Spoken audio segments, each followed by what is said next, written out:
বঙ্গে বিজেপি সরকার, ঈদের পর মহরম, পাল্টে গেছে সংখ্যালঘুদের হাবভাব। 26শে বঙ্গে বিজেপি সরকার এসে একাধিক অ্যাকশন ইতিমধ্যেই শুরু। শহর কলকাতার ছবিটাও একেবারে পাল্টে গেছে। তৃণমূলের আমলে যা যা হয়েছে সবকিছুর কড়ায় গন্ডায় হিসাব নিচ্ছে বিজেপি। তারাতলা হোক বা বিভিন্ন জায়গায় বর্ষার জল জমেছে, ছুটে ছুটে যাচ্ছেন অগ্নিমিত্রা, ইন্দ্রনীল খাঁরা। এবারের ঈদেও একেবারে অন্যরকম ছবি দেখা গিয়েছে।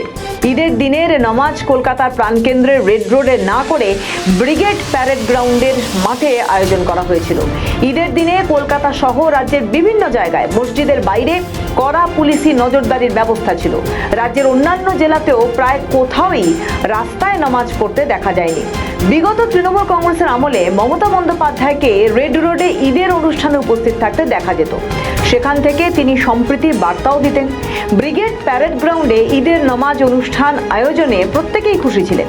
ঈদের পর এবার মহরমেও কলকাতার ছবিটা একেবারেই আলাদা।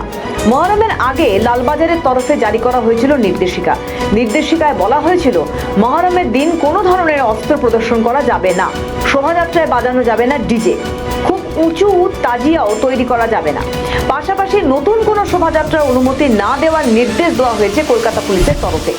লালবাজারের তরফে বলা হয়েছিল বহু বছর ধরে যে শোভাযাত্রাগুলি নিয়মিত বেরোয় শুধুমাত্র সেগুলিকেই অনুমতি দেওয়া হয়েছে, নতুন করে কোনো শোভাযাত্রার অনুমতি দেওয়া হয়নি। লালবাজারের তরফে যে নির্দেশিকা জারি করেছিল সেই মতোই নির্দেশিকা মেনেছেন সংখ্যালঘুরা। বিশ্বের অন্যান্য দেশের মতো ভারতেও অত্যন্ত শ্রদ্ধার সঙ্গে মহরম পালিত হয়। বিশেষ করে লখনৌ, হায়দ্রাবাদ, দিল্লি এবং কাশ্মীরের মতো শহরগুলোতে তাজিয়া মিছিল ও শোকসভার আয়োজন করা হয়। মহানগরীর ছবিটা আজকে একেবারেই আলাদা। ঈদ বা মহরমে আকাশে বাতাসে নেই আতরের গন্ধ, বেরোয়নি সেরকম মিছিল। লালবাজারের তরফে যে বিজ্ঞপ্তি জারি করা হয়েছিল কার্যত সেটাই মেনেছেন মুসলিম সম্প্রদায়ের মানুষজন। বলা যেতে পারে বিজেপি আসার পর সংখ্যালঘুদের হাবভাব পাল্টে গিয়েছে।